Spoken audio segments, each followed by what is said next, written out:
제가 이제 용역 공고에 앞서가고요. 우리 유성구가 어떻게 돼 있는지 잠깐 보여드리고 싶은 사진이 몇 장 있어요.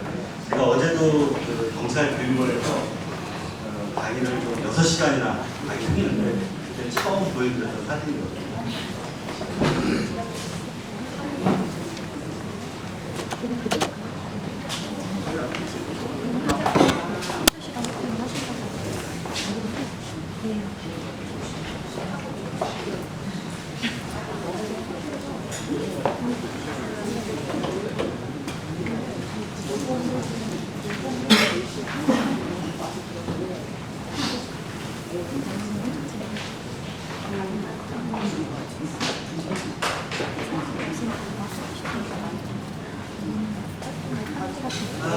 이게 뭐 대전은 아닙니다만 이게 뭔지 아세요?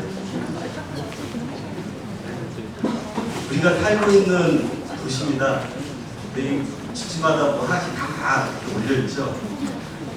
이게 제가 아는 외국분들을 한국에 초빙하게 모셔가고 왔을 때 외국분들이 보고 하시는 말씀이 대한민국은 전쟁 준비를 확실히 하고 있는 것 같다. 이게 뭔가 하나씩 제대로 치라고. 외국에는 온돌 문화가 아니기 때문에 이 물탱크가 있을 수가 없어요. 근데 저희는 사실 의식을 안 하고 있어서 이거 잘 모르면 외국인들이 보면 엄청 좋은 거거든요.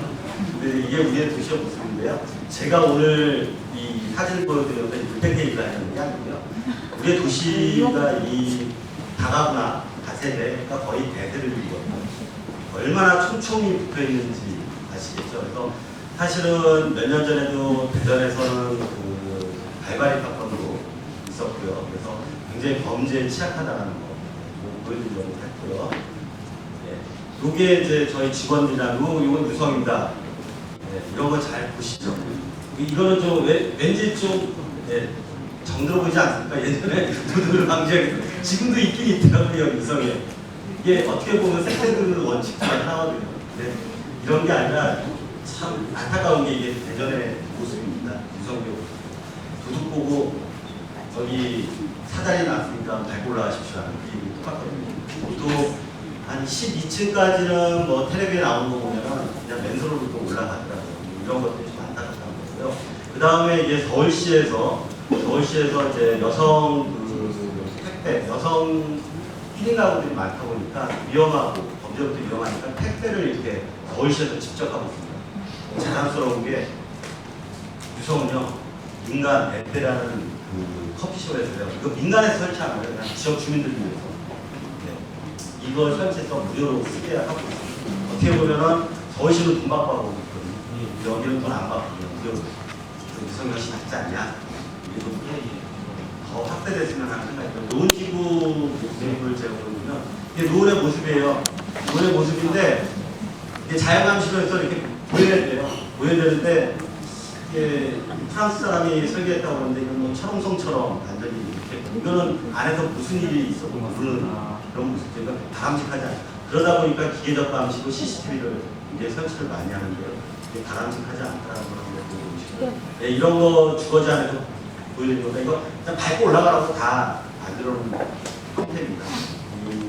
가스 배관 이렇게 가스 배관이 이러다 보니까 경찰들이 바쁜 와중에도요 의경들 데리고 여기에다가 올라가지 못하도록 기름칠하고 되면 이게 대한민국 현실이거든요. 이런 일이 좀 없었으면 하는 생각이고 네. 보면 이제 이런 아파트 모습도 이제 뭐 어쩔 수 없이 여기에다가 그 철새 뭐라고 그러나 흔히처럼 된 거 올라가지 못하게 이런 임시방편적인 걸로 하고 있고요. 이 방범창이 있는데 방범창이 범죄를 예방하는 데 상당히 효과가 높지만 방제, 화재 차원에서는 이것도 쥐약입니다. 그래서 소방이랑 경찰이 부딪히는 부분인데요. 이런 이게 뭐냐면요. 요걸로 이제 사례는 설명을 해드릴게요. 이게 제 차입니다. 제가 이제 서구 지구대에 있는 분들 경찰 150명 모아놓고 세트를 강의하고요.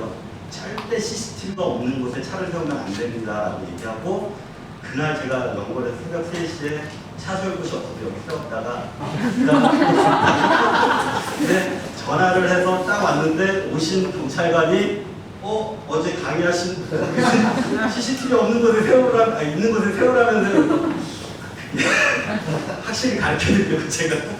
네, 이게 이제 무슨 제가 팁을 하나 드리려고 하냐면, 절대 이 차는 문을 열면요, 경고기가 오면 안 됩니다. 그러니까 얘네들이 어떻게 했냐, 요 뒤에다가 드라이버로 이렇게 해서 끌어내고, 드라이버로 끼워내면 요 창문이 그대로 떨어집니다. 그리고 몸이 들어가서 이 안에서 트렁크를 엽니다. 트렁크 안에 골프백이나 뭐 이런 것들이, 제 차는 축구공뿐이 안 들어있었는데, 그날 630원 잊어먹었어요. 630원 잊어먹었는데, 얘네들이 신호카드 있어도 절대 안 할 겁니다. 말도 안 돼. 결국은 그 경찰관들이 해주신 얘기가 뭐냐면, 절대 골프 모자를 신고 다니거나, 또는 내가 자랑스럽게 백화점 회원이다라고 해서 옆에다 회원증, 백화점 회원 그 스티커 있지 않습니까? 그런 거는 내 차가 있을 법한 것도 있습니다. 털어가 주십시오라는 그 얘기입니다. 가급적이면 그런 표시들은 안 하시는 게, 만약에 백화점에 가고 싶으면 다른 걸 붙여서 올려내리고 하는 그런 게 해야 된다라고 경찰관들이 저한테 코멘트를 해주셨습니다. 이론과 현실은 거리가 있다는 걸 지금 발표에 임하겠습니다.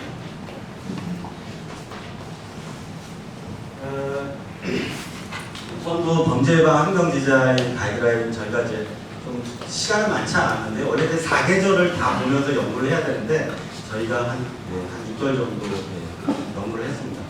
그래서 오차는 뭐 보시는 바와 같이 뭐 개요, 그다음 현황 분석, 그다음 가이드라인, 시범 사업인데, 사실은 시범 사업까지는 저희가 다 하지는 못했고요. 시범 사업에 대해서는 이제 관련과랑 좀 더 많은 얘기를 해서 좀 맞추려 해야 됩니다.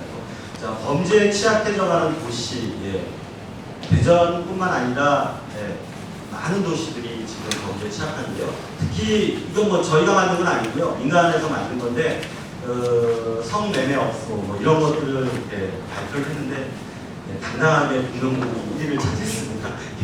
그만큼 어떻게 보면 좀, 물론 성매매 업소가 많다고 해서 범죄에 취약하다 이런 뜻은 아니지만, 결국은 돈이 좀 많기 때문에 돈을 노리는 사람들이 모일 수 있다는 얘기를 하는 거고요. 그다음 세테드 적용을 위한 제도들이 요새 최근에 국가적으로, 특히 MB 지금 현 정권이 들어서면서부터 도시계획법이나 아니면 공원 관련된 법률에 세테드가 들어오고 있습니다. 그래서 이제 가업의 목적은 뭐냐면, 그러한 제도적인 틀을 마련하기 위해서 가이드라인, 적어도 뭐는 이 세테드를 어떻게 지켜봐야 될지를 만드는 가이드라인을 만드는 건데요. 저희가 그래서 단독주택, 공동주택, 공공시설, 상업업무는 위주로 저희가 했고요. 뭐 아시다시피 예전에는 이런 홍수나 화재나 이런 폭우 뭐 이런 거에 행정이 대처를 했지만, 지금은 다릅니다. 이런 방위의 안전도시를 추구를 하고 있거든요. 범죄, 지진, 최근에 뭐 일본에서 국가에서 지진이 크게 일어났는데요. 그런 지진도 저희한테 늘 위험을 주고 있기 때문에 방위의 안전도시 차원에서 뭐 국가에서는 온라인형 안전도시라고 지칭하고 있습니다. 그래서 모든 안전을 해야 되는데, 그 중에 범죄가 하나 들어가 있다는 말씀을 드리고요. 또 뭐 용역의 내용은 그렇습니다. 지나가도록 하고요. 세테드가 뭐냐라고 말씀을 드리면, 아까 서두에 보여드린 그 유리가 옛날 콜라병 깨갖고 오면 거하고 마찬가지입니다. 어떤 사람들이 범죄를 저지르려고 하는 거를 사전에 심리적으로 억눌러 주는 거죠. 그런 것들이 어떻게 보면 세테드죠. 예전에 우리가 이제 세테드 하면 아낙네들이 마을 입구에서 빨래를 하거나 뭐 이렇게 하다 보면 동네 누가 왔는지는 다 알 수가 있었어요. 결국 뭐냐, 눈으로서 그 지역에 오는 사람들 다 감시를 했던 거죠. 눈이 제일 무서운 거예요. 그렇지 않습니까? 여기에 기사분들도 있지만 손님의 눈이 가장 무섭지 않습니까? 저도 술 먹고 집에 들어가면 와이프는 제일 무섭거든요. 많이 공감하실 텐데. 하여튼 사람의 눈이 그 정도로 무서운데, 그런 자연적 감시를 비롯해서 한 5가지 원리가 있거든요. 그런 것들이 이제 세테드인데, 세테드가 범죄를 100% 예방하지 않습니다. 그리고 범죄를 완전히 없애지도 않고요. 또 사후관리 차원에서 세테드는 그다지 영향을 미치지 않습니다. 다만 지금 한정된 그런 경찰력으로 우리의 치안을 유지하는 건 힘듭니다. 그래서 도시계획이나 건축 이 계획 단계에서 이 세펜이라는 것을 받아들여서 조금이라도 예방하자는 차원입니다. 학문적으로는 그다지 오래되지 않습니다. 10몇 년 정도 진짜에 생긴 그런 학문이고요. 그 기본 원리 정도는 제가 늘 좀 알아주셨으면 하는 건데요. 뭐 공무원 시험에 반드시 나오는 겁니다. 그 경찰들한테 강의할 때 얘기하는데, 자, 자연적 감시 뭐냐? 앞서 말씀드린 그냥 사람이 보는 눈입니다. 그래서 이렇게 투시형 담장, 보일 수 있는 투시형 담장으로 만들어야 된다는 거고요. 그다음에 우리가 이제 접근 통제 뭐냐면 아파트에 가면 문주가 이렇게 있죠. 근데 저 문주가 사실은 별 의미가 없을 것 같아 보이지만 그 범죄를 일으키려는 사람들 입장에서는 굉장히 문주가 영역이라는 것을 반드시 알려주는 일종의 울타 아파트 예를 들어 아파트 단지 한가운데다가 어린이 모니터를 놓게 되면 요새는 또 지역 케이블 TV들이 카메라를 CCTV 설치해놓고 엄마가 설거지하면서 우리 아이가 저에서 놀고 있는지 안 놀고 있는지 다 확인을 할 수 있죠. 그리고 이 활용성은 이 안에서 할머니들이나 할아버지들이 같이 자연스럽게 휴식을 취하면서 아이들이 노는 모습을 지켜봐줌으로써 패싸움을 하고 있는 거죠. 그래서 그런 잘못된 쌓여있는 폐기물이라든가 아니면 낙서라든가 이런 데 공간에선 사람들이 일탈을 쉽게 한다는 거죠. 그런 공간을 깨끗하게 해야만 범죄로부터 강해질 수 있다. 법규에 대해서는 굳이 아실 필요는 없겠지만 이 정도로 지금 국토교통부를 중심으로 굉장히 많이 활발히 세태를 받아들이려고 노력하고 있습니다. 그리고 앞서 말씀드린 것처럼 대전시 같은 경우는 여기 운동적 위원이 직접 또 규례를 빨리 만드셔서 발의를 하셔서 지금 제정되어 있는 상황이고요. 또 이 사례들이 있는데 영리동이라고 서울에 소금길이라고 있습니다.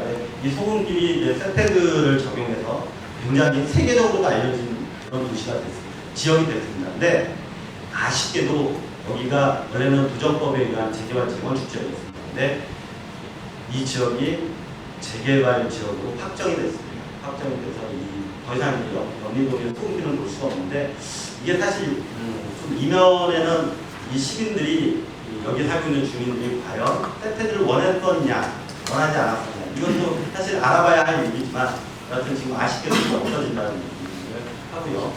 그 다음에 이 영리동을 계획할 때는 단순하게 어떤 조경업자가 하는 건 아니고요. 학자나 또는 관련된 전문가들이 머리를 맞춰서 어디가 범죄가 많은지 이런 통계학적인 분석도 하고요. GIS를 이용해서 영향력까지 분석을 했습니다. 그래서 이런 분석을 통한 것을 보시면 알겠지만 사업 주체, 전문가, 네트워크, 그다음 자원, 지원, 그 다음에 아카이빙이라서 그 사업이 종결될 때까지 다 기록을 하는 겁니다. 그래서 전체 역할을 하나하나 참여하는 사람들 역할을 분배받고요. 그 다음에 이런 것들이 하드웨어와 소프트웨어로 나누어서 또 업무를 분장하고 있습니다. 그래서 이 소금길을 만들었는데요.